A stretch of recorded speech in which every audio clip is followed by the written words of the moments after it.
मशाल की तरह जलते हुए सभी समतावादी बंधुओं के चरणों में प्रणाम निवेदित करता हूं। एक बार जोरदार तरीके से मेरे साथ जय बोलेंगे, उसके बाद में अपनी बात शुरू करता हूं। अभी ऊर्जा थोड़ी सी कम दिखी है। समता आंदोलन जिंदाबाद, समता आंदोलन जिंदाबाद। सबसे पहले तो जो संख्या की बात हम कर रहे हैं, संख्या कितनी भी हो, एक कहावत है, एक अकालिया से सवा लाख के बराबर होता है। यहाँ सभी जो उपस्थित हैं वो जलती हुई मशालें हैं। निश्चित रूप से एक एक मशाल भी हम जलाएंगे तो आगे देखने को हमें कारवां मिलेगा। मैं तो ये कहना चाहता हूं कि समता आंदोलन जो है वो आरक्षण विरोधी नहीं है, जातिगत आरक्षण विरोधी है। इस देश में जाति के आधार पर जितनी भी योजनाएं हैं उनका पुरजोर विरोध हम करते हैं, करते रहेंगे और करना चाहिए। सबसे बड़ी बात यही है कि कोई भी नीति राज्य सरकार, केंद्र सरकार जाति के आधार पर अगर बनाती है और हम चुपचाप उसको सहन करते हैं, ये हमारी सबसे बड़ी कमजोरी है और उसको हमें सहन नहीं करना चाहिए। सही समय पर पुरजोर तरीके से जोरदार आवाज उठानी चाहिए, ऐसा मेरा मानना है। दूसरी बात, एसोसिटी एक्ट की बात है। तो एसोसिटी किसी एक जाति वर्ग का अधिकार नहीं है। चाहे जाति कोई भी हो, अगर अपमान किसी का भी होता है तो किसी भी जाति के द्वारा किसी भी जाति के व्यक्ति पर एसोसिटी लगाई जा सकती है। एसोसिटी करना कानूनन अपराध है, ऐसा कानून में प्रावधान होना चाहिए। ये दो चीजें बहुत अहम चीजें हैं और जिस दिन ये दोनों चीजें हो जाएंगी देश निश्चित रूप से तरक्की करेगा। मैं कहना चाहता हूं कि मत कहो अंगार हैं, उद्दीप्त स्पंदन है हम। कि मत कहो अंगार हैं, उद्दीप्त स्पंदन है हम। और जिसने भुजंगों को भी साधा है वह चंदन है हम। राजमहलों के ठहाकों का करुण क्रंदन है हम। और व्यर्थ कोलाहल नहीं है, राष्ट्र का चिंतन है हम। व्यर्थ कोलाहल नहीं है, राष्ट्र का चिंतन है। सबसे बड़ी दिक्कत संख्या की जब आती है और कार्यक्रम में समता के में अधिकतर सेवानिवृत्त कर्मचारियों की संख्या दिखाई देती है, तो बात यही आती है कि लोगों को भगत सिंह तो चाहिए लेकिन पड़ोसी के घर में पैदा होने चाहिए। अगर हम शुरुआत करें और युवाओं को एक प्रेरणा दें, क्योंकि मैंने जो महसूस किया है, अपमान हर व्यक्ति सहता है लेकिन स्वाभिमानी हर व्यक्ति नहीं होता।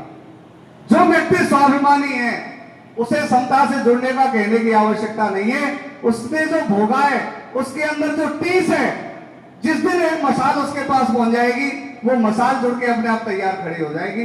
आप खुद इस बात को, मैंने महसूस किया है, आप भी इस बात को महसूस करना। एक शायर की 4 पंक्तियां मैं कहना चाहूंगा कि जलते घर को देखने वालों, फूस का छप्पर आपका है। आग के पीछे तेज हवा है, आगे मुकद्दर आपका है। और उसके कत्ल पे मैं भी चुप था, मेरा नंबर अब आया। और मेरे कत्ल पे आप भी चुप हो, अगला नंबर आपका है, अगला नंबर आपका है। तो नंबर तो सबका आना है, किसी का आ चुका है और किसी का आने वाला है। समता आंदोलन क्या है, इसको मैंने जितना जाना है, जितना महसूस किया है, उसके लिए मैंने कुछ पंक्तियां लिखी हैं और मैं आपके सामने निवेदित कर रहा हूं। हर एक पंक्ति समता आंदोलन है कि हर इंसान को समान मानते हैं यहाँ, इसका मूल मंत्र एक राष्ट्र एक जान है। सभी हो सुखी निरोगी, सद्भावना सभी में, कामना यही कि मेरा भारत महान हो। आरक्षण और राजनीति में न जाति देखें, एसोसिटी एक्ट जैसे यहाँ न विधान हो। और समता का भाव और राष्ट्र प्रेम दिलों में हो न कोई ऊंच नीच, ऐसा ये समाज हो। कि समता का पौधा जो लगाया है मनीषियों ने, आज वही पौधा पट वृक्ष जैसा हो गया। कि जातिवादी आरक्षण के खिलाफ शंखनाद नारायण के स्वरों से 5 जन्य हो गया। कि जाति धर्म क्षेत्रवाद या कोई भेदभाव, अनीति के विरुद्ध खड़ा सेनानी सा हो गया। और राष्ट्रवादियों के दिल में जो जली जो दिव्य ज्योति, उसका स्वरूप आज ज्वालामुखी हो गया। उसका स्वरूप आज ज्वालामुखी हो गया। और एक आह्वान है मेरा कि पाराशर नारायण सारथी बने हैं यहाँ, अन्याय के विरुद्ध तुम पार्थ बन जाइए। आपको अर्जुन बनने की आवश्यकता है, कृष्ण हमारे पास है। पाराशर नारायण सारथी बने हैं यहाँ, अन्याय के विरुद्ध तुम पार्थ बन जाइए। और कौरवों सा दल यहाँ जातिवादी नेताओं का, पांडवों की भांति तुम नीति को बचाइए। कि आपका ये मौन डस लेगा आने वाली पीढ़ी, कि आपका ये मौन डस लेगा आने वाली पीढ़ी। समता का साथ देके पीढ़ियां बचाइए। और अन्याय का लोहा आंदोलन में तब लाल हुआ, सब मिल जोरदार चोट तो लगाइए, सब मिल जोरदार चोट तो लगाइए। और चार पंक्तियां और मैं थोड़ा सा समय लूंगा कि समाज में एक दो तरीके के लोग हैं। एक वो प्रभुत्वशाली लोग हैं जिनकी एक आवाज में लाखों व्यक्तियों की बराबर जान होती है, और एक वो लोग हैं जिनको लाख लोग इकट्ठे होंगे तब उनकी आवाज कोई सुनेगा। दिक्कत क्या है कि जो लोग वास्तव में जिनको बोलना चाहिए वो लोग बोलने के समय पर चुप रहते हैं। ये पीड़ा आरक्षण की कोई एक दिन में नहीं हुई, हमारे पूर्वजों ने बहुत दिन तक चुप ही रखी। पहली बार जब ये शुरुआत हुई, अगर उसी समय इसका पुरजोर तरीके से विरोध होता तो आज हमको यहाँ इकट्ठा होने की आवश्यकता नहीं थी। आज भी समय है, अगर हम आज नहीं बोले तो आने वाले समय में स्थिति और कितनी भयानक होगी, इसका परिणाम हमें आगे देखने को मिलेगा। जैसे कि एक ज्ञापन दिया गया था विषमता आंदोलन के द्वारा कि पिछली जो राज्य सरकार थी वो सभी बच्चों को यूनिफॉर्म फ्री देती थी। राज्य सरकार आई, उसने आधों को SC ST वालों को दी, OBC जनरल वालों को बंद कर दी, सब लोग चुप हो गए। अगर उसी दिन उनके उस कानून का पुरजोर तरीके से विरोध होता तो शायद दूसरे दिन वो कानून हट जाता। आवश्यकता है सही लोगों की सही समय पर सही तरीके से बात करने की।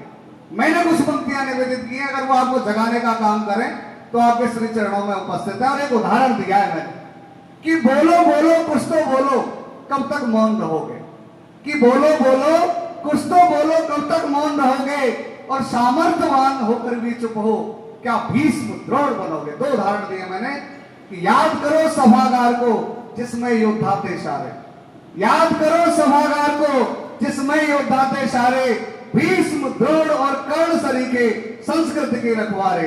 दुर्योधन का अहम प्रबल सत्ता लोलुपता छाई, शकुनी जैसे सलाहकार थे, दुर्योधन जैसे वो दुशासन से थे भाई।